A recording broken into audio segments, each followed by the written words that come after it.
Let's mic देश का मिजाज ईस्ट। ये है लेट्स माइक मॉडर्न रेडियो। आप सुन रहे हैं पूर्वी भारत की खबरें। सुप्रीम कोर्ट ने बिना विधायक या विधान पार्षद बने दूसरी बार मंत्री बनाए गए दीपक प्रकाश कुशवाहा के मामले में बिहार सरकार, दीपक प्रकाश और चुनाव आयोग को नोटिस जारी किया है। याचिका में दावा किया गया है कि संविधान के तहत कोई गैर विधायक अधिकतम 6 महीने तक ही मंत्री रह सकता है।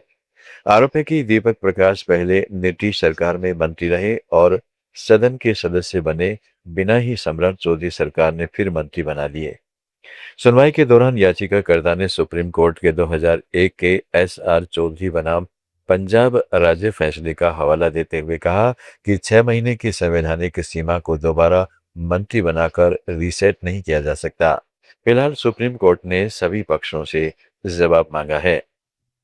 पटना के ज्ञान बिंदु कोचिंग के डायरेक्टर रोशन आनंद के खान सर पर भाई की हत्या करवाने का आरोप लगाया है। रोशन आनंद ने कहा, खान सर और किसान कोल्ड स्टोर के मालिक R.S. प्रसाद ने मिलकर मेरे भाई प्रिंस की हत्या की है। रोशन आनंद को खान सर की कोचिंग पर पथराव मामले में सोमवार को पटना सिविल कोर्ट से जमानत मिली है। इसके बाद वह बेउर जेल से बाहर निकले और प्रिंस के अंतिम संस्कार में शामिल होने सहरसा के लिए रवाना हो गए। झारखंड में राज्य के महाधिवक्ता राजीव रंजन ने अपने पद से इस्तीफा दे दिया है। उन्होंने अपने त्यागपत्र में निजी और स्वास्थ्य संबंधी कारणों का उल्लेख किया है। राजीव रंजन फरवरी 2030 से झारखंड के महाधिवक्ता के रूप में कार्यरत थे। राज्यपाल संतोष कुमार गंगवार ने उनका इस्तीफा स्वीकार कर लिया है। इसी के साथ राज्य सरकार ने रोहिताश्व राय को नया महाधिवक्ता नियुक्त किया है। वहीं अच्युत केशव को पदोन्नत कर वरीय अपर महाधिवक्ता बनाया गया है।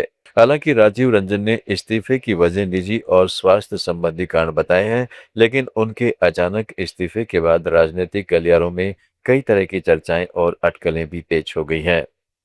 पश्चिम बंगाल में टीएमसी के बागी गुट ने दल बदल विरोधी कानून से बचने के लिए नेशनलिस्ट सिटीजन पार्टी ने विलय का ऐलान कर दिया है। बागी नेताओं का दावा है कि उनके पास 2/3 बहुमत है, इसलिए वे कानूनी तौर पर सुरक्षित हैं। इतना ही नहीं, उन्होंने खुद को एनडीए का हिस्सा बताते हुए भविष्य में तृणमूल कांग्रेस के नाम और चुनाव चिन्ह पर भी दावा ठोकने की बात कही है। वहीं टीएमसी नेता मदन मित्रा ने इस कदम को ममता बनर्जी के साथ विश्वासघात और धोखा बताया है।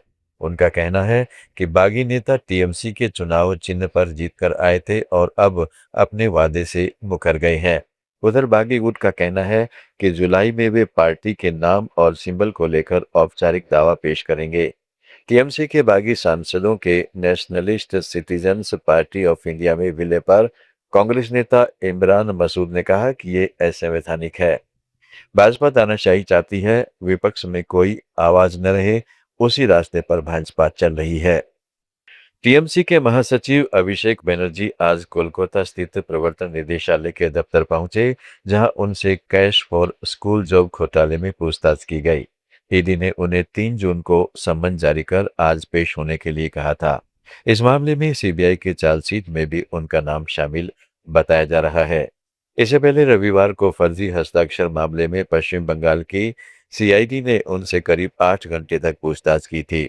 इस केस ने उन्हें 16 जून को फिर से पेश होना है। ओडिशा सरकार ने ग्रामीण रोजगार को बढ़ावा देने के लिए एक बड़ी पहल की है।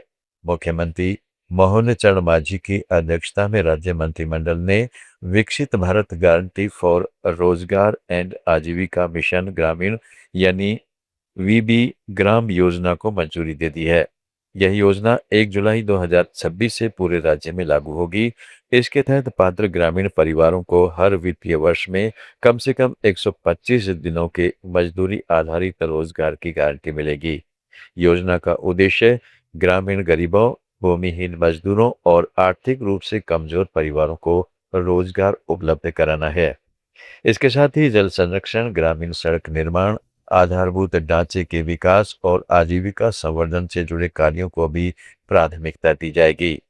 सरकार ने इस महत्वाकांक्षी योजना के लिए 5,575 करोड़ रुपए का बजट निर्धारित किया है। उम्मीद है कि इससे लाखों ग्रामीण परिवारों को रोजगार सुरक्षा मिलेगी और ग्रामीण अर्थव्यवस्था को नई मजबूती मिलेगी। बिहार, पश्चिम बंगाल, उड़ीसा, झारखंड और छत्तीसगढ़ की ताज़ा खबरों के इस बुलेटिन को रोजाना सुनने के लिए डाउनलोड करें लेट्स माइक ऐप। जुड़े रहिएगा लेट्स माइक के साथ।